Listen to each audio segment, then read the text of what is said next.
Well, China has displayed its full military might in an enormous parade to celebrate 70 years of Communist Party rule. Among the kit being flaunted by Beijing, a hypersonic nuclear ballistic missile believed to be capable of breaching existing US shields, stealth drones, tanks and 15,000 troops. China also showed off a nuclear missile analysts believe could hit continental US in just 30 minutes. Joining us now, Malcolm Davis from the Australian Strategic Policy Institute. Malcolm, good morning to you. Thanks for your time today. So, first of all, what is your general reaction to some of that hardware that was on display? Look, I think it was a pretty impressive parade. The hardware that was shown, they're not surprises. We knew about the hypersonic weapon, we knew about the new ICBM, we've known about them for some time, but this is the first time we've actually had a chance to see them up close. And so it was very useful from an intelligence perspective to be able to have a look at this capability and look at what they're emphasising. And clearly that hypersonic weapon, the DF-17, was something that was forefront in the minds of the Chinese when they put on this parade.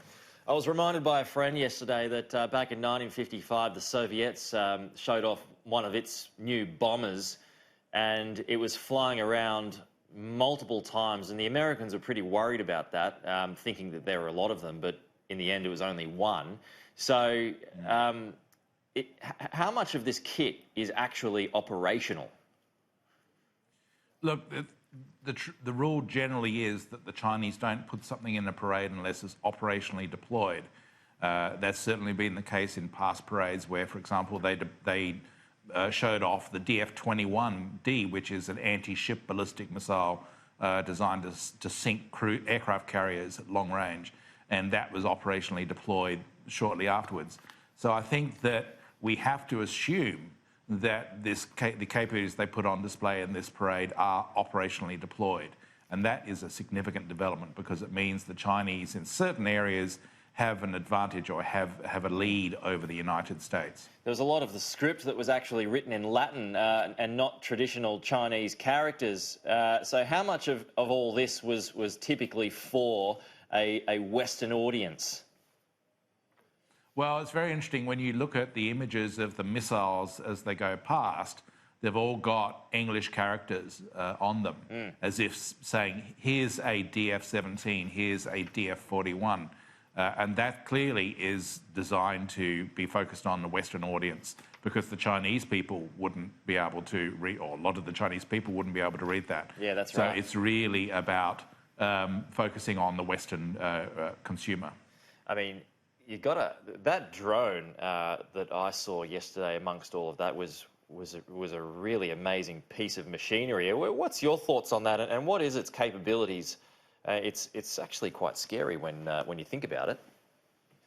Okay, well, there's two drones they put on show yesterday. The first one was the Sharp Sword, which is that big delta wing flying wing drone that is essentially a strike aircraft without a pilot.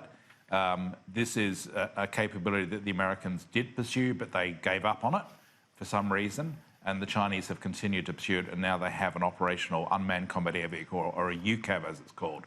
The second one that they put on display was the WZ-8, which is this high-speed supersonic reconnaissance drone designed to dash in and identify a target and then pass that information back to things like a DF-17 hypersonic glide vehicle.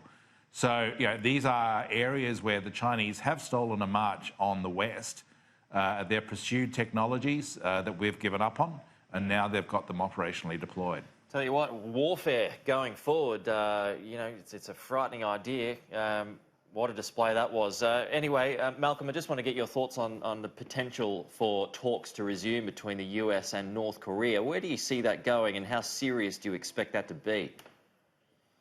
Well, look, this is an issue where, in one of the strange instances where I happen to agree with former National Security Advisor John Bolton, the North Koreans have no intention whatsoever of denuclearizing. They're not going to get rid of their nuclear weapons. They're going to continue to build them up.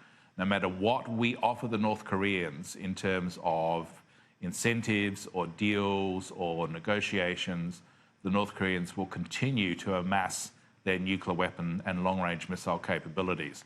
So in terms of these talks, I'm really not sure what the purpose of them are, because at the end of the day, the Trump administration has to ask the hard question, well, have the North Koreans actually given us anything in return for the talks, the prestige of sitting down with a US president, even someone like Trump?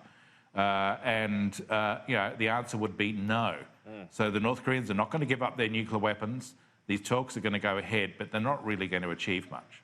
So it really seems like Kim Jong-un is playing Donald Trump. I mean, it's hard to think that he wouldn't see that. He wouldn't be able to see that because, as you mentioned there's no way the North Koreans are going to denuclearise. Well, P.T. Barnum once said there's a sucker born every minute. And, North Korea's Kim Jong-un understands that very well. Trump clearly sees this as an opportunity to promote a foreign policy success to his base in the lead up to the 2020 election. But the problem is, no matter how hard he spins it, at the end of the day, North Korea has still not given up any nuclear weapons. It's increased their capabilities. He can say, well, they haven't tested. But that really doesn't mean anything because, once again, as former National Security Advisor Bolton said, they don't need to test if they've actually perfected the weapons design and perfected the missile capabilities. Yeah. So, yes, I would say that Kim Jong-un is playing Donald Trump for a sucker.